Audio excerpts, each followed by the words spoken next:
ബാക്കി വീഡിയോ ആയിട്ട് വരണ്ട കേട്ടോ. അപ്പോൾ ഉരുളക്കിഴങ്ങും സവാളയും എല്ലാം നന്നായിട്ട് വെന്തു. ഇത് നമുക്ക് അരപ്പ് ചേർക്കാം കേട്ടോ.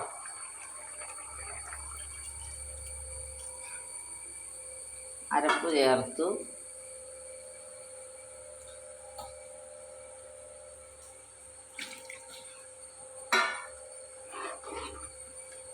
ഉണ്ടോ,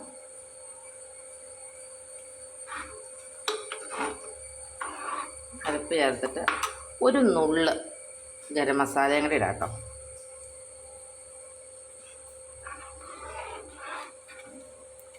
ഇതുണ്ടോ,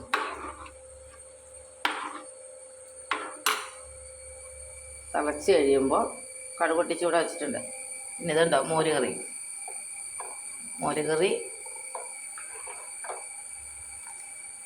എന്താ കഷ്ണമൊക്കെ വരുന്നത്. ലാസ്റ്റ് ചെയ്യേണ്ട ഒരു കാര്യമാണ് ഇച്ചിരി പഞ്ചസാര ചേർക്കണം കേട്ടോ. ഒരു മധുരക്കറി പോലെയാണല്ലോ, അത് കാരണം ഒരു 1/2 സ്പൂൺ പഞ്ചസാര ചേർത്ത് വേണം ഇത് വാങ്ങിയെടുക്കാൻ. അപ്പോൾ അതെ ഈ കറി തിളച്ച് തുടങ്ങി. ഒത്തിരി തിളക്കരുത് കേട്ടോ. പയ്യെ ഒരു തിള വരുമ്പോൾ ഓഫ് ചെയ്യണേ. അത് കഴിഞ്ഞാൽ ചട്ടിയിൽ ഇരുന്ന് തന്നെ അങ്ങ് നന്നായിട്ട് തിളച്ചോളും. അല്ലെങ്കിൽ ഇങ്ങനെ തേങ്ങ ഇതിങ്ങനെ പിരിഞ്ഞ് വരും. അതുകൊണ്ട് അത് വളരെ സൂക്ഷിക്കേണ്ട ഒരു കാര്യമാണ്.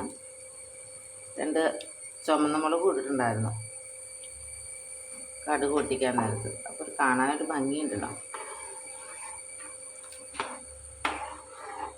പിന്നെ ബീൻസ് ഞാനിവിടെ ഇങ്ങനെ ഇരിച്ചോണ്ട് വളർത്തിക്കൊണ്ടിരിക്കുന്നു. മെഴുക്കുവറ്റിയായിട്ട് കുറച്ചിങ്ങനെ വെളിച്ചെണ്ണ തെളിഞ്ഞ് നല്ല ടേസ്റ്റുള്ള കറിയാണ്. അപ്പോൾ നാളെ കാണും വരെ. Bye by.